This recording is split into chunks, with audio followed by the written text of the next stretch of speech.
Eh bien, bonjour à tous. Nous sommes le vendredi 25 novembre, réunis pour notre 13e webinaire où nous aurons l'occasion d'accueillir Nicolas Lovera. Mais il y a un mois, nous étions déjà ensemble et on traitait du sujet du financement et de la transmission des sites de loisirs. Aujourd'hui, c'est un tout autre sujet puisqu'on va parler du design actif. Alors, qu'est-ce que c'est que le design actif? Ben, bien sûr, je laisserai Nicolas le présenter et en parler longuement. Simplement, on pense intéressant de le contextualiser un peu dans le cadre de la ville désirable. Vous savez, la ville est en mutation permanente, euh, pour le meilleur comme pour le pire, hein, la pollution, la saturation a fait que, et notamment ces derniers événements, on a beaucoup parlé d'exode urbain, mais encore, il faut relativiser les choses parce que une partie des urbains sont partis à la campagne, mais d'autres ont rejoint justement d'autres métropoles parce que je pense que la ville est de plus en plus tout de même désirable. C'est un phénomène que l'on a observé avant la crise Covid et qui, je pense, va revenir rapidement. C'est celui d'un phénomène un peu inverse. Ce ne sont pas les urbains qui vont seulement à la campagne, mais aussi les ruraux ou les rurbains qui s'achètent des pieds-à-terre dans les métropoles pour pratiquer une certaine, je dirais un peu, je dirais double appartenance, double vie, ville et milieu rural. Pourquoi la ville est désirable pour les résidents? Parce qu'elle se, comme je disais, elle se réinvente. On parle de la ville du quart d'heure. Les piétons vont avoir à proximité directement de chez eux différents services, des équipements culturels, mais aussi une promesse d'intrication maintenant de l'hébergement, du travail, justement de ces commerces et des services. Les règles d'urbanisme changent et on se rend compte que tout ça est effectivement souhaitable. La ville est désirable, elle est également pacifiée. Elle s'embellit, elle va être de moins en moins bruyante avec les nouvelles mobilités électriques. La végétalisation s'immisce de plus en plus un peu partout. On parle même d'agriculture urbaine. L'art investit également les rues, le street art, le land art urbain également, et puis même la nuit, les éclairages, les bâtiments, voire le vidéomapping ou des événements tels que la fête des Lumières montrent à quel point je dirais, la ville peut être un cadre pour je dirais, désirable et beau. La ville est également de plus en plus animée et conviviale, avec une appropriation de l'espace public pour justement organiser différentes activités, animations, événements. Il y a des activités commerciales qui sortent des magasins pour juste investir les places et les rues. Également des lieux un peu détournés, c'est tout ce qu'on retrouve autour des tiers-lieux et des nouveaux espaces hybrides. Et puis, la pratique également sportive ou ludo-sportive, on se rapproche déjà un peu du sujet qui nous réunit aujourd'hui. Et puis, la ville est également de plus en plus facilitée par justement les nouvelles technologies, l'informatique et le sujet un peu des smart cities. Cette digitalisation de l'expérience du vécu urbain facilite également le tourisme urbain. Et on sait que le tourisme urbain, c'est souvent des urbains qui vont visiter d'autres urbains, mais qui ont envie justement de vivre au pouls de la ville, de rencontrer l'habitant. Et derrière, je dirais, il y a les choses sont pensées, les urbanistes, les politiques pensent les choses. On parle de marketing territorial ou placemaking, avec donc des éléments à la fois physiques et des éléments émotionnels, des moyens financiers ajustés pour ce faire, et puis la mise en réseau d'acteurs. Voilà, quand je parle d'éléments physiques et d'éléments émotionnels, j'arrive justement sur le sujet du design actif, qui procède très certainement justement de cette ville de plus en plus désirable.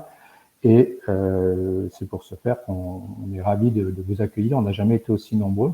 Donc merci aux nouveaux participants. Et sans plus attendre, je vais passer la parole à Vincent Philippe qui va nous faire ce point d'actualité avant de nous présenter à nouveau Nicolas et sa société Playground. Merci à tous. Très bien, merci à tous. Bienvenue du coup à vous. Vous êtes effectivement très nombreux à nous rejoindre sur cette section exceptionnelle. Comme d'habitude, on va prendre quelques minutes pour parcourir un petit peu l'actualité des loisirs dans la ville. Et pas forcément en lien avec le sujet du jour. On va parler un petit peu de tous ces sujets qu'on voit passer tous les mois et qui nous inspirent beaucoup.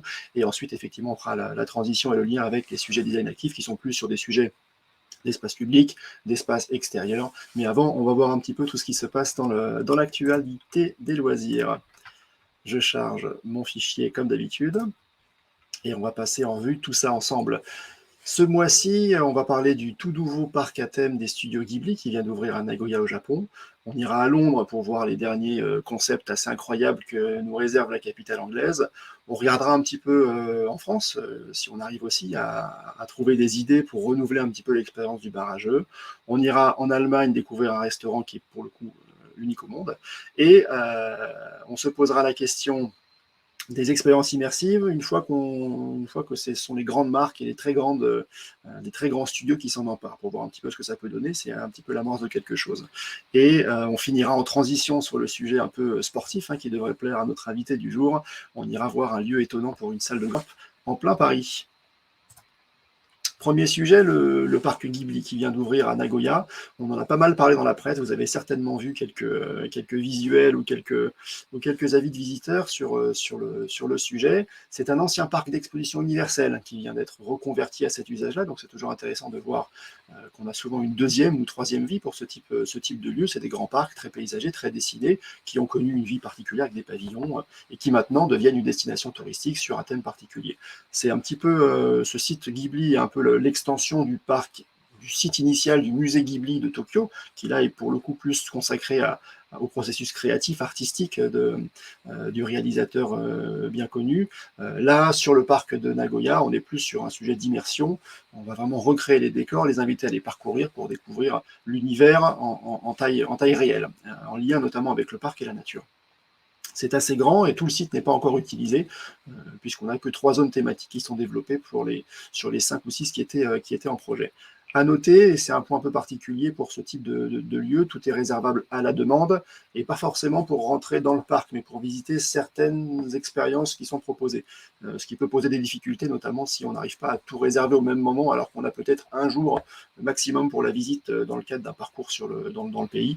Donc c'est pas forcément très très simple, il y a eu quelques critiques sur le sujet. Mais s'il y a bien un sujet qu'il faut noter sur ce parc, en fait, c'est que c'est un parc sans attraction. Il n'y a pas de machine, il n'y a pas de manège, il n'y a pas de parcours en wagon à effectuer. On est vraiment entièrement à pied. On est sur un nouveau type de musée exclusivement immersif, exclusivement expérientiel, où on va aller parcourir les décors librement, mais sans forcément faire d'attraction au sens premier du terme. Direction Londres maintenant avec les quelques concepts que nous réserve la capitale anglaise. Le premier, c'est F1 Arcade. On est sur un espace de grande dimension. On est en plein cœur de Londres, puisqu'on est juste derrière la cathédrale Saint-Paul. On peut difficilement faire plus central. C'est un concept qui réunit un bar à thème avec des simulateurs de course. Et il y en a quand même 60 simulateurs dynamiques avec un écran très large et différents modes de jeu. On peut jouer tout seul contre la machine, on peut jouer à plusieurs, on vient en groupe, on s'affronte. Il y a des compétitions particulières qui sont proposées. C'est un lieu qui s'annonce assez vivant.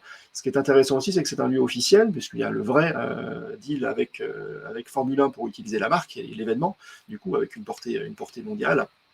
C'est pas un amateur qui s'est lancé là-dedans avec ce partenariat, puisque c'est la société Kindred Concept qui crée ça. Ils sont connus déjà pour les mini-golf Pouchak, pour les salles de trampoline Boons, ou pour d'autres types de lieux du competitive socializing, qui est le terme consacré anglais pour ce type de nouveaux lieux, qui va remettre un peu au goût du jour les fléchettes, le shuffleboard et d'autres types de jeux qu'on commence à retrouver un petit peu partout. Donc on a une nouvelle déclinaison de ce competitive socializing sur les loisirs, cette fois sport auto. On voit qu'on peut vraiment décliner beaucoup de choses avec cet univers-là. Là encore, on vise un lieu très festif, très sympathique, très agréable, très convivial, et qui aura certainement vocation à se développer. Je crois même qu'un deuxième site vient d'être annoncé à Birmingham, et ça ira certainement aussi à l'étranger. L'autre concept, alors on a adoré ça dans l'équipe Voltaire quand on a découvert le sujet, on s'est dit mais pourquoi ça n'a pas existé plus tôt?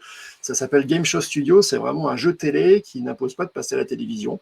On le voit bien sur l'image qui est assez parlante, on a un podium, un animateur, dont le show va beaucoup poser sur ses épaules, puisqu'il va vraiment s'agir de mettre l'ambiance, d'animer, de créer un petit peu l'émulation entre les participants. Ensuite, vous venez en groupe, vous avez une table de 2 à 6 personnes, et puis vous jouez votre groupe parmi d'autres groupes. Donc on a une belle ambiance qui peut se dérouler, une quarantaine de tables quand même, donc c'est quand même une belle session, des effets spéciaux, lumière, son, etc., pour vraiment continuer à mettre l'ambiance, et ça va durer à peu près 90 minutes. Donc ça, ce sera pour l'année prochaine, dans le centre de Londres également, avec cette expérience pour le coup assez inédite, en tout cas à cette échelle-là. En France, qu'est-ce qu'on peut proposer, qu'est-ce qu'on peut inventer de ce côté-ci? Le premier site dont je voulais vous parler, c'est Orbis Aventure qui ouvre prochainement son premier site français. Il y en a déjà un premier qui a ouvert à Liège, au centre de Liège, et donc cette fois c'est en France, donc on n'est pas très loin de la Belgique, hein, puisqu'on est à l'île Tourcoing, dans une opération de reconversion d'espace commercial. Un très grand site, cette fois beaucoup plus grand que ce qui est ouvert à Liège, 3000 m². On est dans l'univers du barrageux, donc très décoré, très immersif. Par contre, on va beaucoup plus loin, puisque au-delà du jeu de plateau, on peut aller proposer des expériences en salle, des expériences live, à vivre ensemble, des expériences type escape game, type expérience immersive, type challenge compétitif. Donc voilà, on est invité à jouer soit à sa table, soit dans une salle dédiée. Donc c'est vraiment une sorte de barrage augmenté qui va aller beaucoup plus loin que ce qu'on peut faire habituellement. Comparable un petit peu en plein Paris, dans Bercy Village, le 3 bis a ouvert aussi ses portes récemment. Pareil, un principe de barrageux très décoré, et des salons privatifs à terme, plutôt jolis, avec différentes activités qu'on peut faire à l'intérieur, karaoké, quiz, un mini boîte de nuit privée, ou même des projections également privées qu'on peut trouver à cet endroit. Donc on voit qu'on ne manque pas d'idées, nous non plus. Direction l'Allemagne ensuite, avec ce restaurant, je vous l'annonçais, vraiment unique au monde. Ça s'appelle Adrenaline, ça vient d'être inauguré du côté d'Europa Park. Donc Europa Park, vous connaissez probablement cette grande destination loisir qui est pas loin de Strasbourg, hein, côté allemand. Et l'invention ici est vraiment de mélanger un restaurant, plutôt gastronomique, premium, avec plusieurs services, avec une expérience dite dark ride. C'est-à-dire que vous embarquez un véhicule qui cette fois est votre table, avec votre siège et votre table, et ce véhicule va se déplacer de manière assez autonome, assez libre. Il n'y a pas forcément de rail, c'est pas une mécanique compliquée. C'est très technique pour avoir ce système en absence de rail, mais du coup tout est très fluide, tout est très souple, très doux, et vous allez évoluer comme ça d'une salle à l'autre sur 8 étapes. Donc chaque plat, vous avez une étape particulière avec un décor, une scénographie, une ambiance qui va vous replonger soit au Japon, soit sur la Lune. Et beaucoup d'autres sont mystères et ne sont pas révélés pour ne pas notamment gâcher la surprise. Voilà, donc c'est vraiment quelque chose d'assez unique qui a vocation là aussi à être transposé, puisque on peut imaginer que ce concept-là ne soit pas forcément associé à Europa Park ou à un autre parc de loisirs. C'est vraiment quelque chose d'assez inédit et ça valait vraiment le coup d'en parler. Les expériences immersives de grandes marques, cette fois, on se demandait pourquoi c'était pas encore le cas, mais ça y est, Disney vient d'annoncer une exposition de ce type-là. Alors c'est très lié à l'actualité, puisque les studios ont fêté leurs 100 ans, c'est pas rien en tout cas, et donc pour cela, il y a plusieurs expériences qui se lancent, certaines aux États-Unis, mais il y en a une qui va concerner l'Europe avec une expérience immersive multisensorielle en 4 grandes salles, les 4 salles qu'on voit du coup sur le petit visuel. On s'inspire des univers, des ambiances, des personnages clés, on crée des univers cohérents et on va plonger les visiteurs à l'intérieur.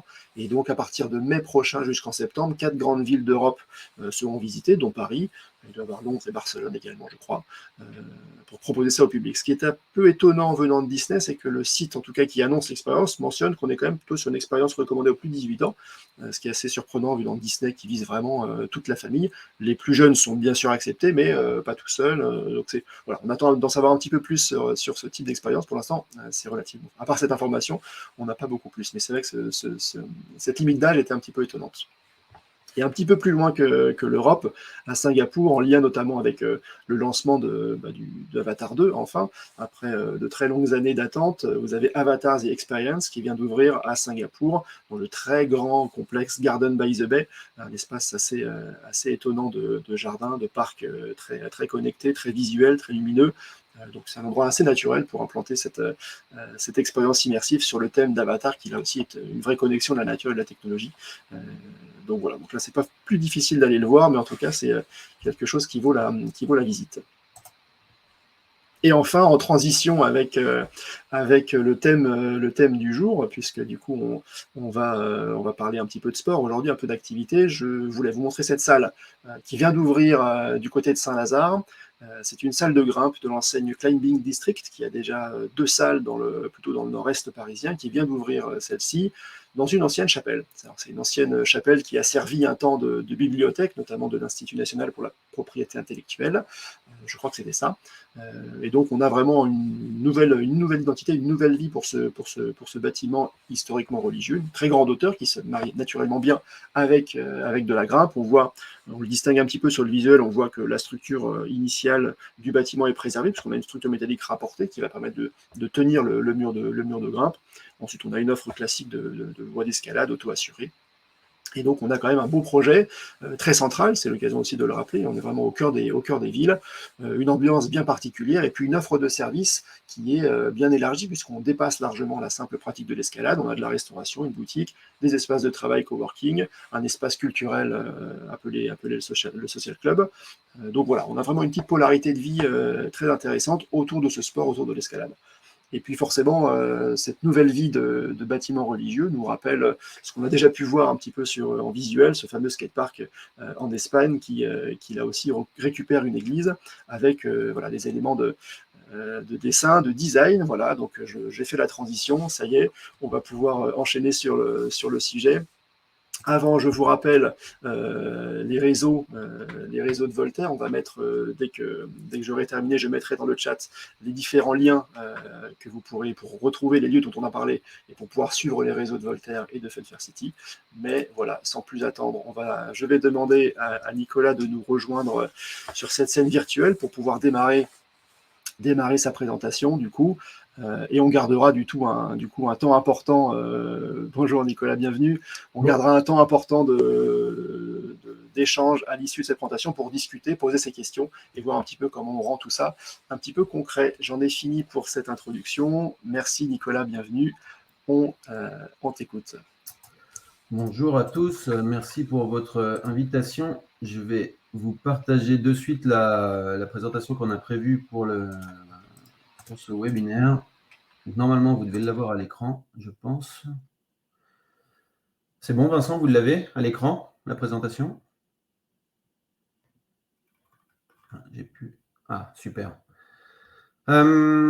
Alors, moi, on m'a invité à venir parler de design actif. On vient de terminer 3 jours du Salon des maires sur lequel le design actif a été au cœur de toutes les attentions et au cœur de pas mal de débats. On voit que ça prend de plus en plus de place dans le quotidien et dans les dossiers sur lesquels on peut répondre et sur les interrogations des collectivités et des entreprises et des privés et des publics avec lesquels on travaille. Le design actif, c'est quoi et de quoi on parle? C'est la question que Vincent m'a posée et c'est la question à laquelle j'ai accepté de répondre. Donc, j'ai essayé de préparer un document qui soit assez généraliste, sur lequel on pourra revenir plus tard sur les questions et auquel j'espère on aura pas mal de réponses pour qu'on puisse échanger, parce que c'est ce qui fait aussi grandir et développer cette question. Alors, qu'est-ce que c'est le design actif? C'est une invitation à bouger sans s'en rendre compte. On l'a défini comme ça. En fait, c'est qu'est-ce qui permet, en fait, et qu'est-ce qu'on peut faire pour que votre quotidien soit plus actif, et comment je peux l'amener comment je peux vous amener à avoir une activité physique alors que vous n'êtes pas forcément sportif ou que vous vous dites que vous n'êtes pas forcément habillé pour le faire. Ça participe à lutter contre la sédentarité. Donc, ce n'est pas un outil qui va lutter contre la sédentarité, mais on va lutter contre les effets de la sédentarité. C'est une approche qui va utiliser l'architecture, qui va utiliser l'urbanisme comme un outil pour rendre notre activité physique quotidienne plus accessible, la favoriser, l'encourager et vous inviter à y aller. C'est comment je mets du ludique dans la pratique sportive pour que ça soit plus sympa, comment j'investis le sport et la pratique physique dans le quotidien, comment je change un mobilier pour que celui-ci devienne activable et dynamique. Ça regroupe différents principes comme la conception de lieux et des espaces de vie pour faciliter et le rendre attrayant le choix actif.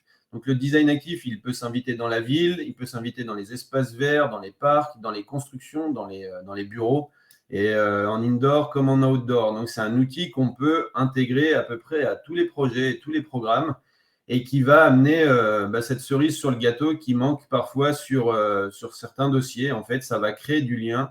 Nous, on parle de boucles sportives ou de boucles ludiques ou de boucles commerciales pour traverser la ville et pour faire en sorte que votre ville trouve un nouveau dynamisme ou que votre centre commercial trouve un nouveau dynamisme et pour l'activer de meilleure façon.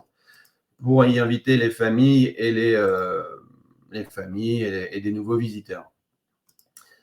On a travaillé quelques slides donc sur de quoi on parle. Donc, on parle beaucoup de santé. Le design actif, c'est pour lutter contre les effets de la sédentarité. Donc, ici, on a pris un document de l'ONAPS où on vous dit que 4 enfants sur 5 ne pratiquent pas d'activité quotidienne, que 2 adolescents sur 3 ne font pas les efforts qu'ils devraient faire à leur âge, qu'un senior sur 3 ne suit pas les recommandations. Et qu'est-ce qui se passe aujourd'hui? Il se passe que en 40 ans, les enfants de moins de 12 ans ont perdu 25% de leur capacité cardio-pulmonaire. Alors, quand j'interviens, j'ai tendance à dire qu'on est en train de fabriquer une armée de diabétiques. C'est vrai.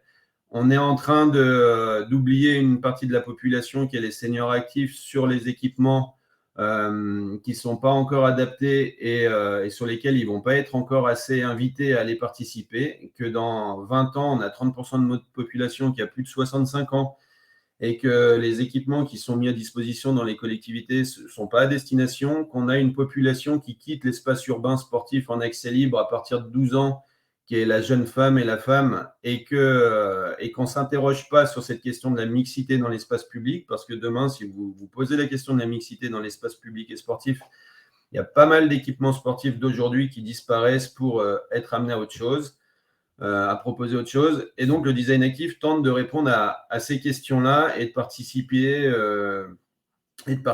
à une partie de la réponse.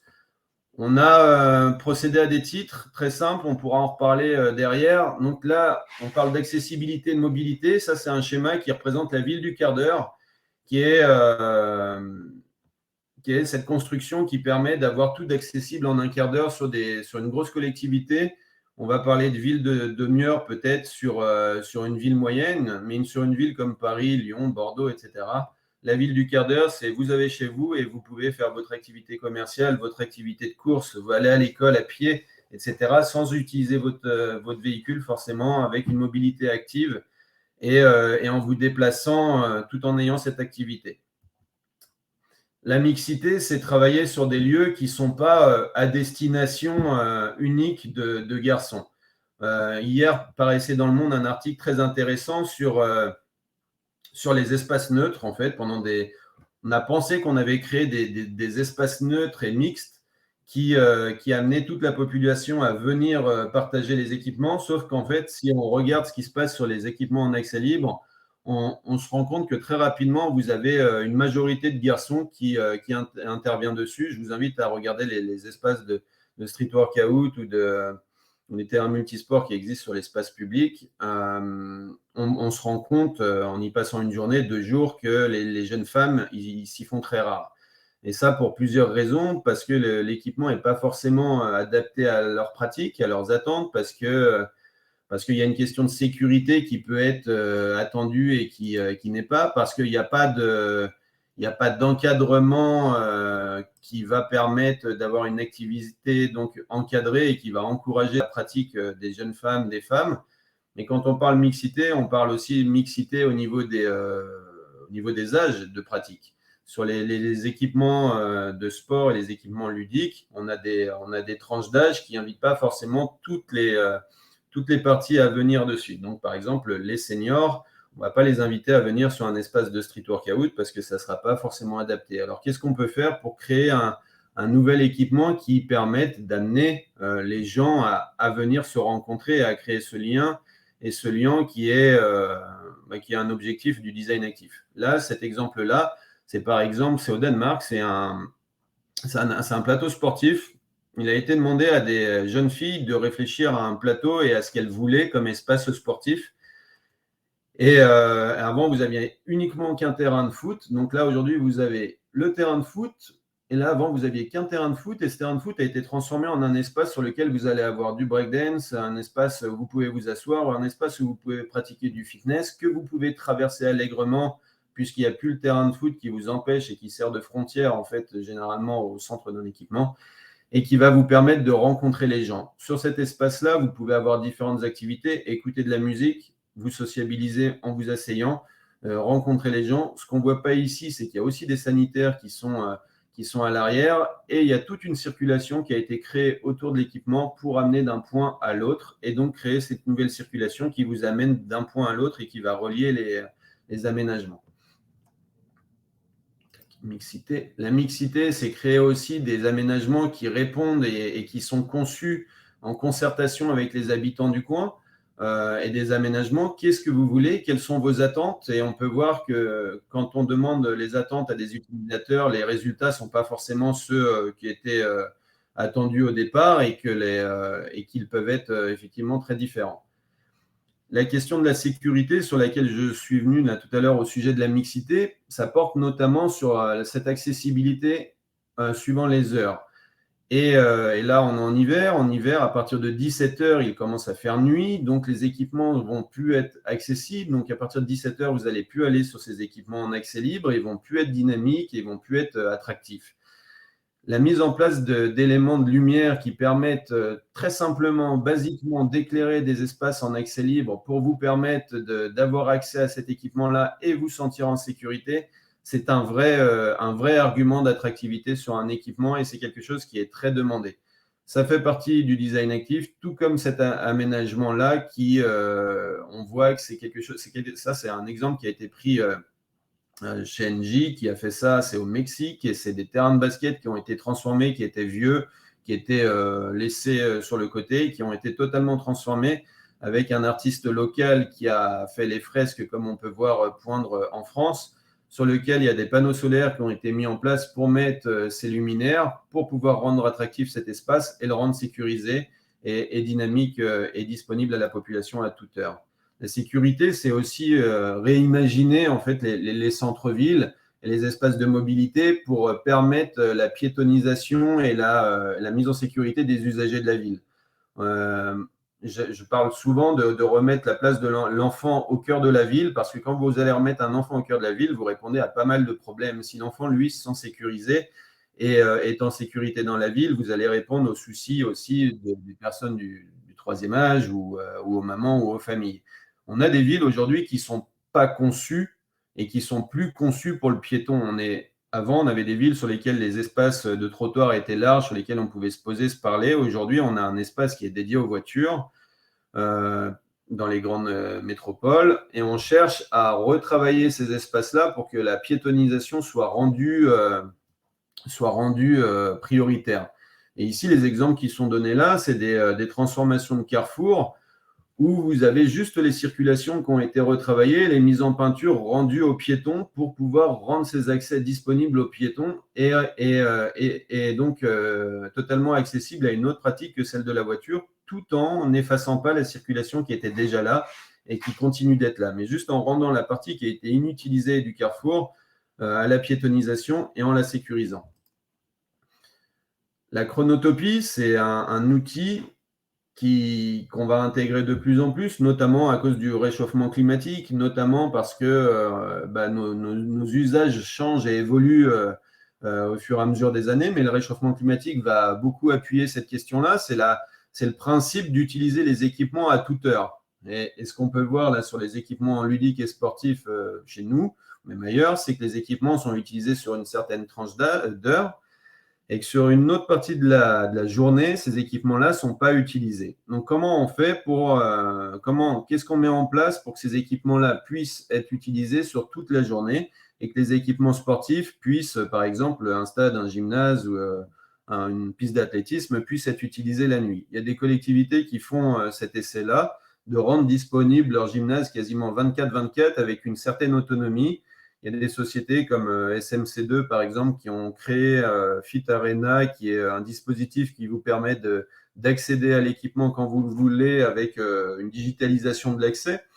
Et cette utilisation-là à toute heure va permettre de continuer à avoir une pratique sportive malgré le réchauffement climatique, parce que dans 20 ans, vous ne ferez plus du sport entre midi et 2, ça ne sera plus possible dans le sud de la France, il fera bien trop chaud. Donc, on fera certainement comme dans le sud de l'Espagne où entre midi et 16 heures, vous n'êtes plus dehors parce qu'il fait trop chaud.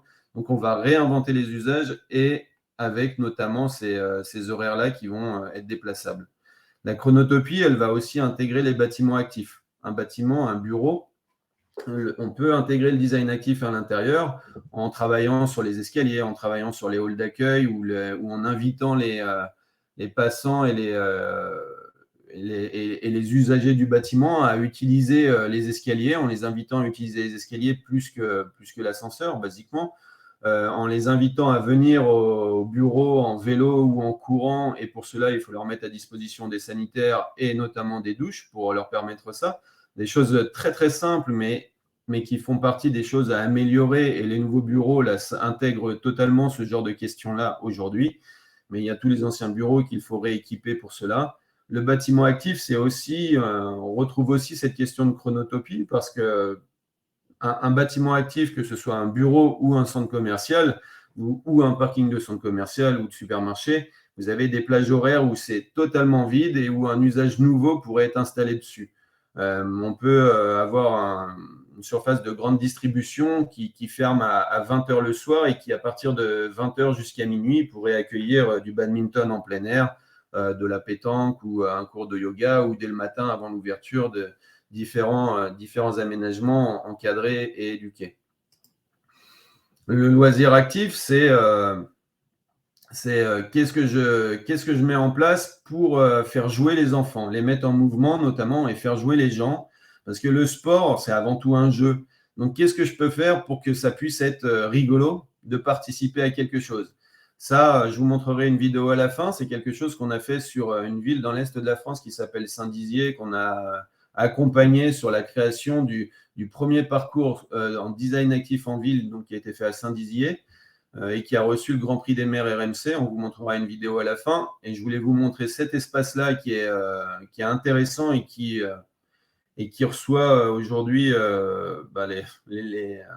tous les utilisateurs sont contents et c'est l'espace qui est le plus utilisé.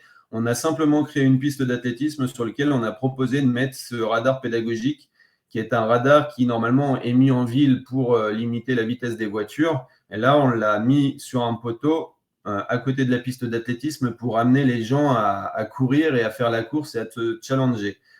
Parce que dans ce qu'on cherche à faire aussi à travers le design actif, c'est de mettre en relation les enfants avec les parents et les gens entre eux pour qu'ils puissent s'amuser ensemble et se challenger. Et là, ce qui est sympa à voir, c'est qu'on arrive maintenant à faire courir des mamans contre leurs enfants, ou des papas contre la maman, ou des gens en poussette, et on voit que les gamins en vélo ou que les gens en vélo et en trottinette font la course sur cet espace, sur un espace qui n'était pas dédié à ça, qui était juste un passage à la base et qui maintenant est devenu totalement ludique et un vrai lieu. On y va pour se chronométrer, essayer d'améliorer ses performances tout en s'amusant. Ici. Après, vous avez des espaces qui rentrent aussi dans cette solution-là, qui sont des espaces iconiques. Comment on dynamise un centre-ville ou un aménagement ou qu'est-ce qu'on fait pour qu'un espace devienne vraiment un lieu de destination et que ça donne envie de se mobiliser pour y aller. On crée une aire de jeu de ce type-là, qui est ici, c'est un citronnier qui fait une 12 mètres de haut, qui va devenir iconique et central dans la place de la collectivité et qui va devenir un espace autour duquel les gens vont venir se réunir et autour duquel vont pouvoir se mettre en place des activités autres telles que les pratiques sportives, les pratiques de sociabilisation. Ici, on voit qu'on est dans un parc très naturel et donc on va avoir ce contact avec la biophilie sur lequel je vais revenir un petit peu plus tard, mais qui va permettre aux gens d'être en contact et de rencontrer la nature et d'échanger et d'avoir différentes pratiques. Donc là, on va être sur un lieu multi-usage, multigénérationnel et multi-activité. C'est aussi créer la surprise, comme ici, une photo qui est très connue, mais que je vous encourage à aller voir si vous allez sur Vancouver. C'était une ruelle, un petit peu comme dans un film ghetto Batman. Vous imaginez une ruelle toute sombre le soir où vous n'avez pas du tout envie d'aller, où il y a des poubelles sur le côté et ça sent le pipi. Et la mairie de Vancouver l'a transformé avec les concitoyens, ils l'ont transformé en un espace où maintenant il se passe énormément de choses et où les murs se transforment très régulièrement et où vous allez avoir une espèce de food court qui s'installe.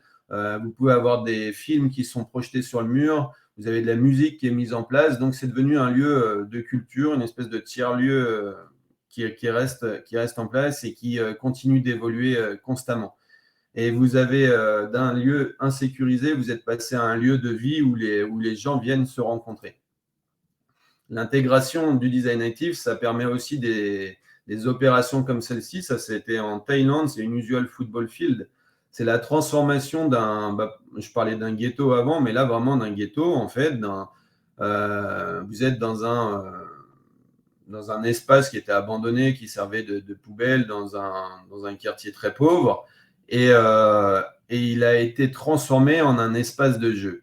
Là, ce qui est intéressant de voir là-dessus, c'est que vous n'avez pas besoin pour créer ce design actif ou pour créer un terrain de sport, vous n'avez pas besoin d'avoir une dimension officielle d'un terrain de sport. Si vous voulez créer l'attractivité et la surprise, vous pouvez travailler sur des espaces qui ne sont pas définis par des normes fédérales, mais qui, elles, vont quand même entraîner le jeu. Ici, vous avez cette espèce de V qui va permettre tout de même de jouer ici à la pratique football sur un espace ou inventer toute autre chose dessus. Le football, c'est un prétexte, mais qui va permettre d'inventer une pratique sur l'équipement et de dynamiser totalement différemment cet équipement et de le sécuriser parce que quand on met en place une pratique sur un équipement, sur un lieu, on travaille à sa sécurisation, mine de rien, quand on ramène des gens et quand on ramène des enfants sur l'espace public et qu'il se passe une activité, vous réduisez les mésusages de l'espace et vous augmentez sa sécurité.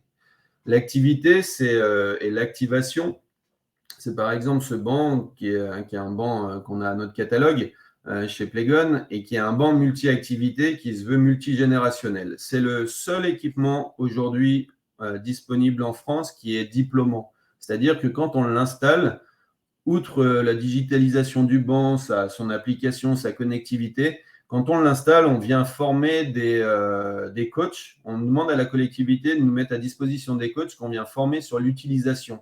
Parce que la collectivité, quand elle met en place, ou le privé, quand il met en place un équipement dans la ville, il a fait une partie du chemin, il ne l'a pas fait totalement. Et la dynamisation de l'équipement et sa vitalité passe aussi par l'encadrement sportif. L'encadrement sportif, ça va permettre à des populations qui sont oubliées ou mises de côté de venir participer à ça. Donc, on peut penser aux personnes âgées qui vont venir, on peut penser aux femmes ou aux nounous qui, la journée, n'ont pas le temps de faire de sport et qui pourraient venir faire du sport et avoir une pratique encadrée à cet endroit-là. Je pense à la ville de Saint-Denis, par exemple, qui a mis en place le savoir rouler dans sa ville et qui invite les mamans des cités de Saint-Denis à venir apprendre à faire du vélo parce qu'elles n'ont jamais eu accès à un vélo et qu'elles ont 50, 60 ans et on leur apprend à faire du vélo pour leur donner cet accès à la mobilité et toujours à travers cette activité et cet encadrement. C'est de l'innovation. Qu'est-ce que je peux apporter en plus à ce qui existe déjà pour transformer l'espace public ? Ici, ça, c'est un de nos boîtiers que vous allez pouvoir fixer sur un mur, sur un poteau. Et qu'est-ce qu'il a de magique, cet équipement? C'est qu'il rend disponible la pratique sportive. Parce que dans les collectivités, dans les espaces sportifs, vous avez des terrains de foot, de tennis, etc. Qu'est-ce qui fait que vous ne jouez pas la plupart du temps? C'est pas parce que vous n'avez pas envie, mais c'est parce que, par exemple, moi, je n'ai pas de ballon de basket chez moi, donc je ne joue pas au basket. Si je n'ai pas de raquette de tennis, je ne vais pas être invité à jouer au tennis. Dans cet équipement, vous venez avec votre application, votre téléphone, et c'est une mise à disposition gratuite de l'équipement qui va vous permettre de jouer. Donc ici, on voit que la personne va jouer au terrain au basket en prenant le ballon de basket qui est dans la boîte. Vous prenez une photo, vous prenez votre ballon, vous jouez une demi-heure, vous remettez votre ballon, vous reprenez votre photo, vous fermez votre casier, vous avez fini votre session. Et là, on est dans une démarche de confiance et de ville bienveillante. Ce qui est chic avec le design actif, c'est qu'on a cette volonté de rendre bienveillante et accueillante la ville. Et il y a cette opportunité de travailler sur le vivre ensemble qu'on pousse au quotidien et qui fait qu'on essaye d'amener des solutions pour que les gens puissent se rencontrer et travailler. On va me dire que c'est fragile, que ça peut être abîmé. Non, en fait, quand vous mettez à disposition un équipement et que cet équipement il a une valeur d'usage et que les gens se l'approprient, les mésusages dessus sont très rares. Et on a pu s'en rendre compte sur des petits équipements comme celui-ci ou sur de très gros équipements. Mais pour cela, il faut que l'équipement ait du sens et qu'il soit adapté à la situation. Hop, ici, la littératie physique, c'est un principe qu'on pousse à accompagner avec autour du design actif, qui vient du Canada. C'est la façon dont ils ont d'apprendre là-bas à la pratique du sport et de l'activité physique dès le plus jeune âge. C'est très différent de chez nous parce que on va essayer de vous apprendre à avoir une pratique multi-usage jusqu'à vos 10-12 ans. Avant que vous choisissiez un sport définitif, vous allez passer par différentes pratiques ludico-sportives qui vont vous amener à l'apprentissage du savoir rouler, du savoir grimper, du savoir courir, du savoir sauter. Et tout ça, vous allez intégrer, votre corps va intégrer cela pour pouvoir, après toute votre vie, pouvoir mettre en place ce principe de littératie physique et savoir bouger et savoir évoluer. Ça, nous, en France, ce n'est pas quelque chose qu'on fait, c'est quelque chose qu'on pousse, qui est un principe qui est repris dans différents pays du monde. Aujourd'hui, je vous invite à aller voir littéraciephysique.ca sur le web. C'est absolument passionnant et c'est probablement l'apprentissage de la pratique sportive de demain chez nous aussi. Littératie physique. La cour active, c'est la transformation de cours d'école. Enfin, moi, ça fait un moment que je n'ai pas été à l'école, mais mes enfants y sont. Et leur cours d'école, c'est une surface en enrobé. Donc, aujourd'hui, vous avez plusieurs questions qui se posent au niveau des cours d'école, notamment la question du genre qui est principale et quasi prioritaire parce qu'aujourd'hui, vous avez souvent le grand terrain de foot qui est au milieu de la cour et qui va empêcher la jeune fille d'aller sur l'équipement et de pratiquer d'avoir cette pratique. Ce grand terrain de foot-là ne va pas permettre non plus d'avoir des lieux de sociabilisation qui sont des espaces de rencontre avec des bancs et des équipements qui vont permettre aux gens de se parler et de discuter. Et là, la cour active, c'est qu'est-ce que je fais avec ma cour pour transformer cet équipement en un lieu où je vais pouvoir me mettre en activité et jouer au ballon si j'ai envie de jouer au ballon, mais courir, sauter, me déplacer. Etc. Il y a des opportunités là qui existent et des tentatives et des essais qui sont actuellement mis en place pour l'ouverture des cours, notamment le week-end, pour que ces cours-là deviennent partie intégrante de la ville et soient disponibles aussi le week-end aux usagers pour qu'il y ait des espaces de pratique supplémentaires. La biophilie, c'est un principe qu'on intègre à l'intérieur de cette question de design actif, c'est ce rapport à la nature. Il y a un très grand nombre de recherches qui démontrent que le contact à la nature et le contact aux arbres favorisent très rapidement tous les apprentissages, qu'ils soient moteurs ou psychiques ou intellectuels. Et donc, ce rapport à la nature est important. Aujourd'hui, on parle de cours oasis en France et de désimperméabilisation des espaces. et de désimperméabilisation des espaces, et ça va dans le bon sens. Donc, c'est la revégétation, c'est la désimperméabilisation, c'est le recontact à la nature, c'est remettre de la végétation dans les espaces où il va y avoir les enfants et les encourager à aller au contact. Vous avez des pays du nord de l'Europe, par exemple, qui, en Scandinavie et notamment en Finlande, où les enfants ont un jour par semaine cours dehors, quelles que soient les conditions. Je sais qu'il y a 5 écoles, par exemple, dans Paris, qui ont mis ça en œuvre cette année. Je connais quelques parents qui sont dans ces écoles et dont les enfants pratiquent ça. Et c'est hyper intéressant de voir les enfants être dehors sur une journée. Déjà, ça leur apprend à vivre avec la ville et ça ne les déconnecte pas du quotidien urbain. Et ça va leur permettre aussi de tester l'école en extérieur et de tester les apprentissages en extérieur qui peuvent être très différents. Le jeu libre, c'est la transformation des villes, la transformation d'une rue basique en un espace pour vraiment pas cher. Et là, on est vraiment purement en design actif pour quelque chose de vraiment pas cher, juste la mise en peinture de quelque chose. Vous allez transformer une ruelle, un espace, un mur en un lieu sur lequel vous allez pouvoir totalement jouer. Ça, c'est des photos qui ont été prises à Barcelone où ils travaillent par bloc, leur quartier, et où la question du design actif a été totalement intégrée dans l'espace urbain sur plusieurs quartiers, et où des espaces comme ça, vous pouvez passer de rue en rue ou de bloc en bloc, et vous allez en trouver plusieurs.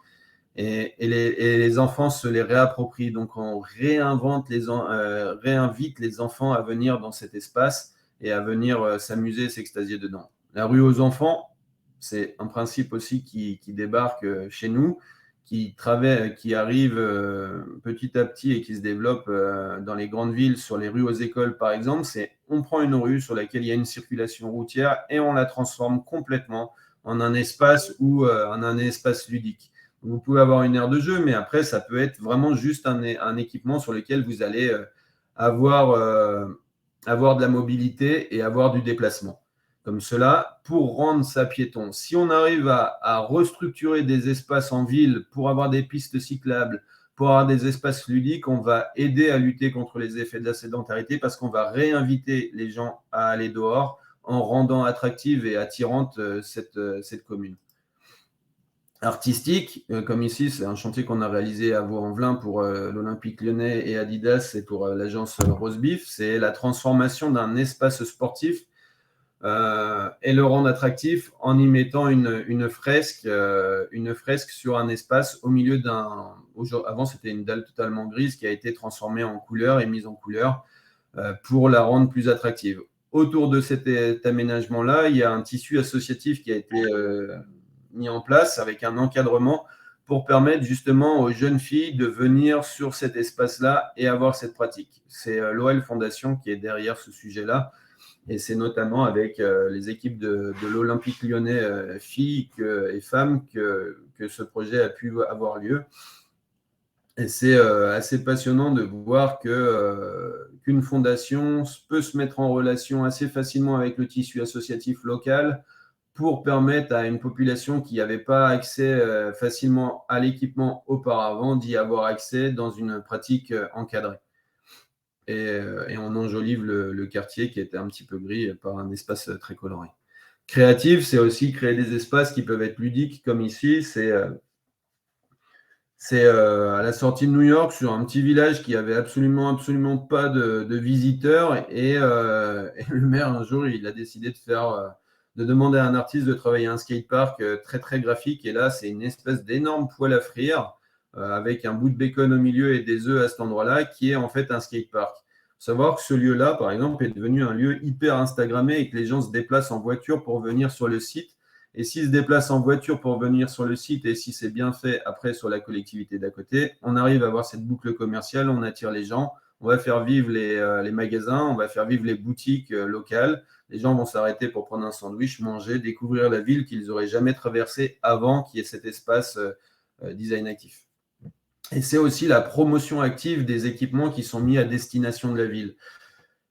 Nous, au sein de Playgon, on pousse les collectivités à communiquer beaucoup sur ce qu'elles peuvent mettre en place pour les usagers de leur ville et leurs administrés, parce qu'on se rend compte que les gens ne savent pas forcément qu'il existe tel ou tel équipement sur la ville et c'est aussi un frein à la pratique. Alors aujourd'hui, on travaille avec différentes boîtes pour la digitalisation d'outils qui permettent de savoir où se trouvent les équipements, à quelle heure ils sont accessibles. Donc, les applications qui sont disponibles de plus en plus aujourd'hui sont hyper intéressantes là-dessus, sont la plupart du temps gratuites, sont très souvent liées avec la collectivité et c'est une démarche qui se développe. Voilà, moi j'ai fini avec cette présentation. J'ai essayé de faire rapide, concret et pour qu'on puisse après se poser des questions. J'ai donné à Vincent une vidéo qu'on va partager maintenant, qui est une vidéo de RMC autour de Saint-Dizier, qui est la ville avec laquelle on a travaillé et qui a remporté un prix il y a 2 jours au RMC, enfin les maires RMC, autour de ce projet de design actif, et ça présente bien le projet qu'on a réalisé pour eux en collaboration avec AREP et la collectivité. Vas-y Vincent, tu peux lancer.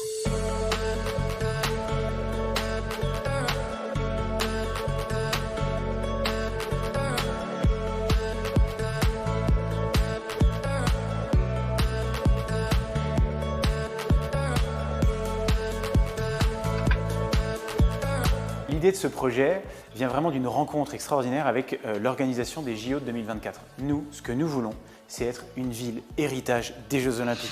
Parce que ce n'est pas que les JO de Paris, c'est les JO de la France entière. À Saint-Dizier, nous avons un objectif qui est très important pour nous, c'est d'humaniser l'espace public en le mettant à hauteur d'enfants. Les enfants ne sont pas assez intégrés dans l'espace public, les trottoirs, les cours d'école, l'extérieur des écoles ne sont pas toujours mis à leur hauteur. Le design actif vient permettre cette mise à hauteur d'enfants parce qu'on colorise, on pimpe un peu l'espace public et surtout, on favorise la pratique d'un sport là où les gens sont. J'espère que ce projet va continuer à être étendu en tout cas sur la ville et sur d'autres villes puisque ça donne des ouvertures aux élèves et aux familles et ça leur donne l'opportunité de bouger et toujours plus de sortir. Une visibilité comme ça, c'est une chance pour nous, c'est une chance pour Saint-Dizier et c'est aussi une façon de dire, c'est pas parce qu'on est à Saint-Dizier qu'on n'a pas le droit au meilleur. Donc voilà, ce Grand Prix des maires, c'est pas pour le maire, c'est pour toute la ville.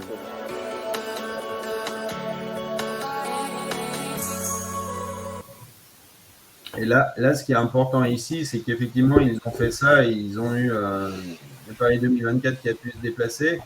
Paris 2024 a pris quelle importance ça prend le design actif aujourd'hui, c'est que dans le plan héritage, enfin dans l'héritage de Paris 2024 notamment, le design actif fait partie de cette question de l'héritage et de cette mise à disposition des équipements et de la pratique sportive dans les villes, fait partie de l'héritage.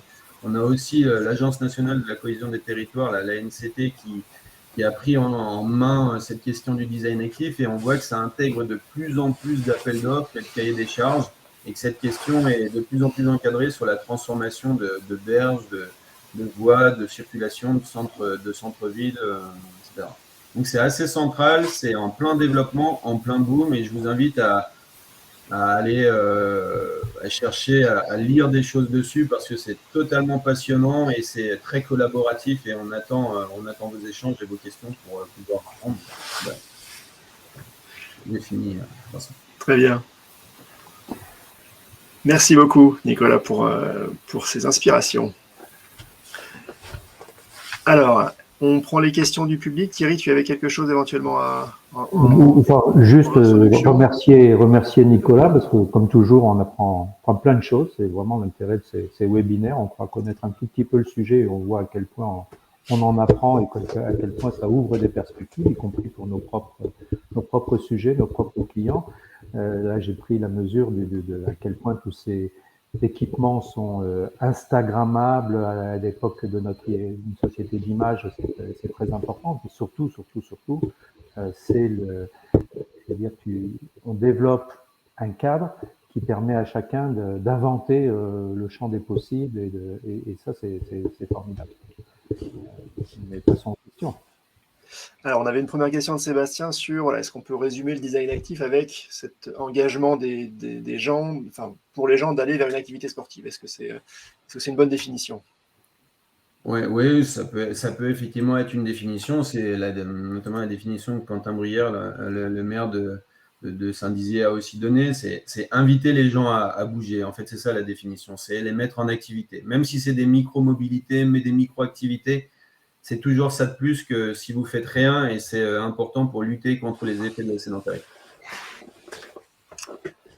Une autre question sur question d'Evelyne, de quelle manière on peut associer finalement ces espaces de loisirs, ces espaces ludiques supplémentaires sur des endroits où il y a déjà du ludique finalement, des espaces qui sont déjà aménagés, quand il y a déjà des aires de jeu, quand il y a déjà des parcs aménagés spécifiquement, comment on vient associer, comment on vient compléter, augmenter cette offre-là avec ça. Parce qu'on a vu beaucoup d'exemples, effectivement, on n'avait rien, ou quelque chose de très pauvre, et puis on vient l'améliorer. Quand on a déjà quelque chose, de quelle manière le design actif peut encore l'améliorer?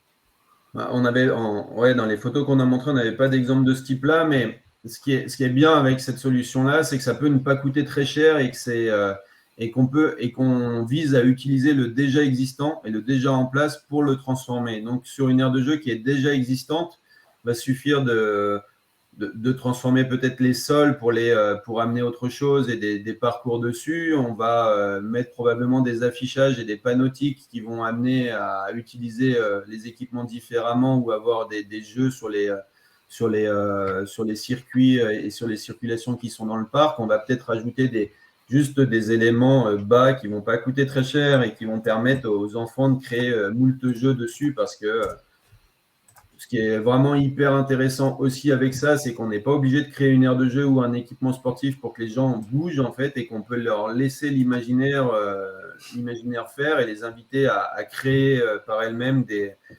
des activités avec les éléments qu'on leur laisse à disposition. Et oui, c'est possible. Merci. On peut observer un lieu, comment il vit, et puis éventuellement l'améliorer. D'autres questions qui reviennent, il y en a plusieurs qui rejoignent aussi une des miennes. Je les regroupe un petit peu sur ces questions d'entretien. C'est vrai que c'est une question qui revient souvent, on se la pose naturellement. On voit quelque chose de qualitatif, de travaillé, de peint. Voilà, on se pose la question de cette durée. Tu as mentionné l'idée de la bienveillance, où effectivement, quand un équipement est bien conçu, bien positionné et surtout utilisé, donc quand il a vraiment un rôle, il va être forcément mieux préservé que d'autres. Comment on intègre quand même cette question il y a des dégradations naturelles, parce qu'à un moment, c'est parce qu'on s'en sert qu'il se dégrade, finalement, c'est plutôt bien. Comment on intègre cette dimension de la gestion, de la gouvernance à terme d'un espace pour qu'il puisse continuer à tenir son rôle sur la durée? Comment, dès la conception, dès le design, on arrive à tenir ça? On a des produits qui ont des garanties de 10 ans, 15 ans et qui peuvent tenir dans la durée. Tout ce qui est vraiment très grand, l'arbre par exemple que j'ai montré tout à l'heure, c'est un jeu qui est là pour durer plus de 10 ans et qui va être mis en place. Après, les peintures, c'est certain qu'au bout de 3-4 ans, avec les effets des UV et l'utilisation, ça commence à s'effacer, mais on peut utiliser des peintures pour parking qui ont des tenues de 10 ans pour les voitures, donc les baskets feront rien, mais oui, ça demande de l'entretien. Les œuvres artistiques, par exemple, si vous la laissez vivre, l'œuvre artistique sans la repeindre une fois de temps en temps, en fait, sans repasser les couleurs dessus, vous allez vous retrouver avec quelque chose qui passe et qui ne devient pas joli. Et vous allez avoir un contre-effet qui va se mettre en place parce que de joli, ça va passer à moche et à abandonner. Donc, il faut effectivement mettre en place de la maintenance. Les sociétés comme la mienne, on propose des contrats de maintenance aux collectivités pour les accompagner et maintenir l'équipement correctement. Il faut le maintenir, il faut l'entretenir pour que ça puisse toujours créer cet effet waouh. Et après, moi, je suis assez favorable aux équipements qui ont une durée de vie limitée, mais qu'on peut transformer ou qui sont mobiles et qui vont permettre d'apporter cette surprise à différents moments. Un équipement que vous allez laisser 10 ans au même endroit, les gens ils vont commencer à s'ennuyer dessus, alors que si vous êtes capable de faire bouger l'aire de jeu et de la déplacer tous les 6 mois d'un endroit à l'autre ou tous les ans, vous allez créer cette surprise et les gens de l'autre côté de la ville n'avaient pas eu accès à l'aire de jeu et puis ils auront accès. C'est aussi la transformation de nos habitudes et d'un équipement qui est fixe et qui est bloqué. On arrive à avoir un équipement qui puisse être mobile et disponible dans la ville. Là, tout à l'heure, j'ai présenté la photo d'un banc. C'est un banc qu'on a déjà vendu à 250 reprises, et notamment principalement en Belgique à ce jour. Sur les 250, on en a vendu 80%. 80% de ces bancs-là ont été vendus en version mobile, c'est-à-dire sur des plaques qu'on vient, on pose le jeu, etc. Comme ça, la collectivité peut le déplacer. En France, la demande, elle porte sur des équipements qui sont fixés au sol. Et c'est vraiment une philosophie différente. Là, au Salon des Maires, les gens m'ont dit « Ouais, mais si je ne le fixe pas au sol, je vais me le faire voler. » C'est un équipement qui pèse 600 kilos, en fait. C'est impossible à voler si vous n'êtes pas avec un camion. Et sauf que nous, on n'est pas dans une société de confiance comme ça peut l'être au Danemark.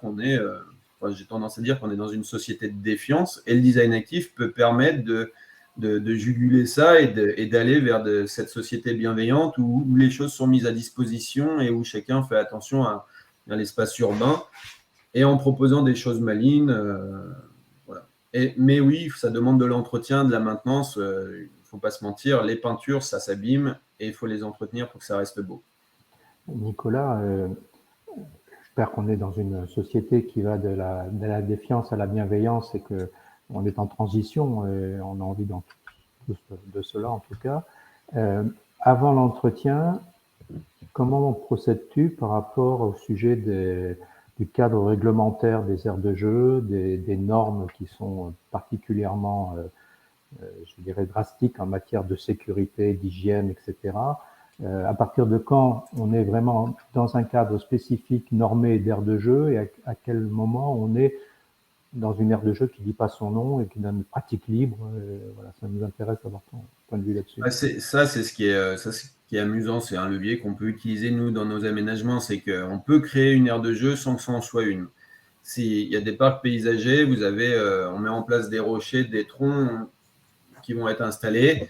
Les enfants vont s'en servir comme jeu, ça ne va pas être considéré comme une aire de jeu. Ça va être, voilà, c'est des rochers. Après, ils vont en avoir l'usage qu'ils veulent. Ça dépend aussi beaucoup du client et de la façon qu'il a de voir les choses et s'il est ouvert ou pas à certaines choses.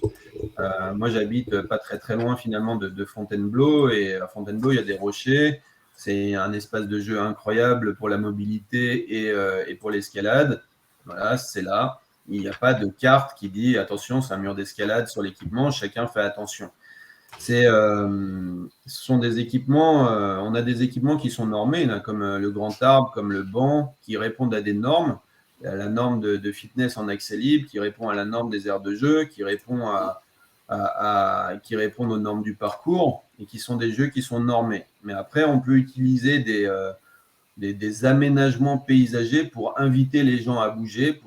Si je retravaille un parc et que j'y mets des bosses pour permettre aux gens de courir avec des dénivellations différentes, je n'ai pas de normes là-dessus, mais pourtant je vais avoir créé quelque chose qui va être attractif, qui va rendre service aux runners et qui va amener de la ludicité aux enfants, parce que les enfants, eux, vont pouvoir faire du vélo dessus, prendre les pentes, descendre, etc. Après, c'est aussi cette question de la... comment on appelle ça, je sais plus. Je sais plus. C'est cette façon qu'on a de se responsabiliser après aussi sur l'équipement et de rendre responsables les usagers. C'est pas très de chez nous, parce que nous on a beaucoup de normes. J'aimerais qu'on arrive à évoluer vers quelque chose où on responsabilise plus les usagers pour qu'ils puissent avoir l'utilisation qu'ils veulent de l'équipement. Le parcours, par exemple, est une pratique qui est totalement libre. On a créé des équipements de parcours pour en faire des parcs de parcours pour les collectivités. Mais sinon, c'est une pratique qui a été développée dans la rue pour se déplacer dans la rue et de sauter de toit en toit ou descendre les immeubles par les fenêtres ou de les grimper. Ça, c'est une pratique libre qui est hors norme et qui est une vraie pratique sportive et qui se déploie à l'international et qui a même ses compétitions. Merci. Deux dernières questions, on va prendre du coup, avant peut-être de conclure. Nicolas, tu restes disponible via LinkedIn ou autre pour d'autres questions, hein, si certains veulent aller plus loin, j'ai mis le lien vers les liens de Playgon et ton profil dans le chat. Une première question sur les tailles minimum à utiliser, et puis une autre sur est-ce qu'on peut appliquer ça pour essayer d'engager vers une mobilité un peu plus durable, se déplacer à pied en vélo. Est-ce qu'il y a des exemples du coup où ce design actif a pu être utilisé pour ça, au-delà d'améliorer la qualité d'un espace en particulier? Non, il n'y a pas de taille. Il n'y a pas de taille. Là, on n'a pas montré de petits exemples, mais il n'y a pas de taille. Vous pouvez si, par exemple, la rue là, qui est à Barcelone, c'est un bon exemple pour ça. C'est une petite ruelle, et puis à un moment donné, vous avez juste un espace sur le mur. Il y a juste un cercle qui a été peint sur le mur. Et cet endroit-là, il va être utilisé par les enfants ou les gens juste pour jouer au wall ball, donc une espèce de jeu de paume sur le mur, ou comme cible, ou comme espace pour faire un selfie, ou comme un espace scénique. Et ça a coûté peut-être 30 balles à faire et ça a mis 2 heures et ça ne demande pas de temps d'installation, ça ne demande pas de dimension particulière, mais juste la volonté d'animer cet espace. Et l'autre question, c'était quoi, Vincent? Je l'ai zappé. Non, tu as répondu, finalement, il y avait cette question la question de la surface minimum, et l'autre, c'était la question des transports. Est-ce qu'on peut imaginer une mobilité durable engagée par le design actif? Oui, bien sûr. Tout à l'heure, on a montré une diapositive de la ville du quart d'heure et qui est et quand on parle de boucle sportive ou de boucle ludique, c'est ça, c'est aussi une invitation à bouger avec de la mobilité douce et active, donc à pied ou à vélo, et d'amener les gens à se déplacer et en les invitant à faire ça. Je vais donner l'exemple de la ville de Nantes qui a son voyage à Nantes, qui, quand vous êtes un touriste et que vous débarquez à Nantes et que vous ne savez pas quoi faire, je vous invite à suivre la ligne verte qui traverse la ville et qui vous fait passer d'œuvre artistique en œuvre artistique, en lieu iconique, en lieu touristique, et puis qui vous fait découvrir la ville juste à travers ça, et vous allez y passer la journée. Ça change tous les ans, ça évolue tous les ans. C'est absolument canon et c'est un très bon exemple de mobilité liée au design actif qui va vous inviter à découvrir la ville et aller à sa rencontre. Merci, c'est une invitation au voyage, le voyage à Nantes, qui est quelque chose de bien connu sur place. Encore, donc, on a été ravis de t'accueillir et puis d'accueillir tous nos membres participants qui sont restés très nombreux jusqu'à la fin. On va faire la trêve des confiseurs au moment de Noël. On va se retrouver, donc on vous donne rendez-vous le 25 janvier pour la nouvelle année. 27, pardon, merci. Le 27 janvier. Et je propose que tu continues pour annoncer notre sujet qui sera intéressant, oui, évidemment. Effectivement, on va être sur un autre univers du coup, mais toujours dans l'attraction, l'animation, le divertissement, la qualité. On va revenir sur l'année 2022, la saison 2022 des parcs d'attractions pour le coup, pour revenir un peu sur ce moment un peu charnière, une saison très réussie, puis en même temps pas mal d'enjeux. Pour les années à venir, on aura comme invité le SNELAC, le Syndicat national des espaces de loisirs culturels et d'attractions, qui va nous présenter un petit peu ce panorama. C'est l'organisme référent pour tout ce qui est grand site de loisirs. Donc on est très heureux de les avoir. On aura d'autres invités, un épisode spécial du coup vraiment sur ce bilan et ses projections et perspectives sur cette activité bien particulière qui nous tient à cœur. Voilà. Merci à tous. Comme le disait Vincent, le webinaire est en replay sur le site de Funfair City ou sur le site de Voltaire. N'hésitez pas à le partager. On vous souhaite de très belles fêtes de fin d'année. On vous donne rendez-vous à l'année prochaine. Merci Nicolas. Merci à tous. Merci. À très bientôt. Au revoir.